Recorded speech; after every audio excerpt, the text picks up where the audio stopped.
রাজধানী ধানমন্ডিতে প্রবাসী চিকিৎসক হত্যার ঘটনায় এখনও কেউ আটক হয়নি। সিসিটিভি ফুটেজ বিশ্লেষণ করে জড়িতদের চিহ্নিত করার চেষ্টা করছে পুলিশ। চুরি নাকি অন্য কোনো উদ্দেশ্যে এই হত্যাকাণ্ড তাও খতিয়ে দেখছে পুলিশ। শুক্রবার ভোরে এই ঘটনা ঘটে।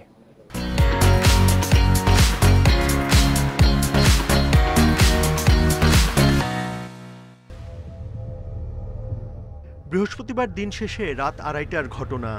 রাজধানীর ধানমন্ডির 8/A রোডের এই 5তলা বাড়িতে প্রবেশ করে মুখে মাস্ক পরা 3 যুবক। তখন ঘুম থেকে উঠে নামাজের প্রস্তুতি নিচ্ছিলেন যুক্তরাজ্য প্রবাসী ডাক্তার AKM আব্দুর রশিদ। পরে 3 যুবক ডাক্তার আব্দুর রশিদ ও তার স্ত্রীকে জিম্মি করে।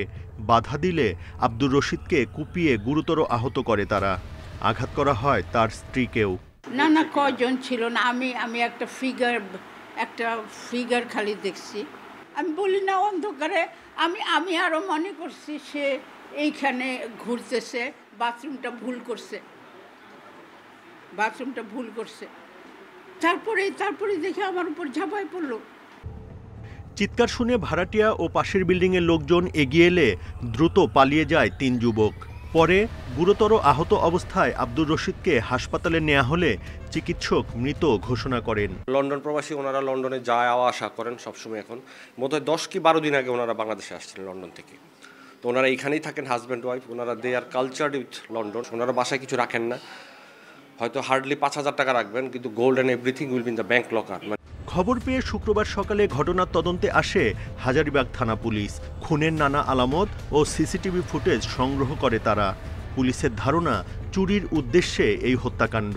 আমরা আশেপাশে যে সিসিটিভি ফুটেজ আছে সেগুলো কালেক্ট করার চেষ্টা করছি এবং আমরা বোঝার চেষ্টা করছি যে আসলে যারা ঘটনাটি ঘটিয়েছে বা যারা এর সাথে জড়িত তারা কোন দিক দিয়ে এসছে বা তাদের দৈহিক গড়ন, এগুলো আমরা আইডেন্টিফাই করার ট্রাই করছি। এটা ইনভেস্টিগেশন অনগোয়িং। সো এই বিষয়ে আসলে দুঃখিত যে এবং এখন পর্যন্ত আসলে কাউকে অ্যারেস্ট করা যায় নাই, আমরা শনাক্ত করার চেষ্টা করছি আর কি।